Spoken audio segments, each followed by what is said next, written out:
ಆಂಧ್ರ ಇರ್ಬೋದು, ಗೋವಾ ಇರ್ಬೋದು, ಬೇರೆ ರಾಜಸ್ಥಾನಗಳಲ್ಲಿ ಕೂಡ ಭಕ್ತರು ಅವ್ರ ಕಡೆ ಬರ್ತಾರೆ. ಯಾಕೆ ಬರ್ತಾರಂದ್ರೆ ಅವರ ಅಮೃತವಾಣಿ ಬಹಳ ಪ್ರಸಿದ್ಧವಾದ, ನುಡಿದಂತೆ ಅವರ ವಾಕ್ಯದ ನುಡಿಗಳು ಮನುಷ್ಯರ ಜೀವನದಲ್ಲಿ ಬೆಳವಣಿಗೆ ಕಂಡಿದ್ದಾರೆ. ಸಾಕಷ್ಟು ಲಕ್ಷಾಂತರ ಭಕ್ತರು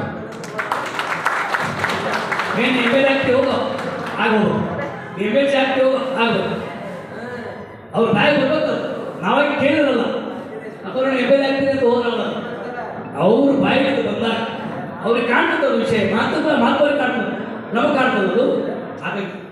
ಹೀಗಾಗಿ ಅಂಥ ಮಹಾತ್ಮರು ಅಬ್ಬಾಸಿದ್ಧಾಂತವರು ಜೋರಾದ ಚಪ್ಪಾಳೆ ಬರಲಿ. ಅವರು ಅಷ್ಟೇ ಧರ್ಮಪತ್ನಿಯವರು ಕೂಡ ಆಗಮಿಸಿದ್ದಾರೆ. ಅವರಿಗೆ ಕೂಡ ಶರಣಾರ್ಥಿ ಸಂತೋಷ.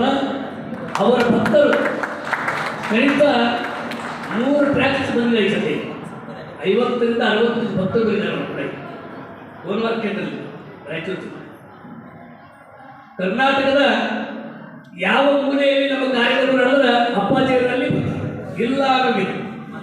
ಅಷ್ಟ ಭಕ್ತಿಪೂರ್ವಕವಾಗಿ ನಮಗೆ ಆಶೀರ್ವಾದ ಮಾಡೋದು ಬಂದಿದ್ದಾರೆ. ಅಂತ ಶರಣರು ಕೂಡ ಅವರಿಗೂ ಕೂಡ ಭಗವಂತ ಯಾವತ್ತೂ ಕೂಡ ಶುಭಮಂಗಲ ಮಾಡಲಿ ಅಂತೇಳಿ ಕೇಳಿಕೊಂಡು ಎಲ್ಲ ಭಕ್ತರಲ್ಲಿ ಕೂಡ ಭಕ್ತಿಪೂರ್ವಕ ಶರಣಾರ್ಥಿ ಸಲ್ಲಿಸಿ ನಮ್ಮ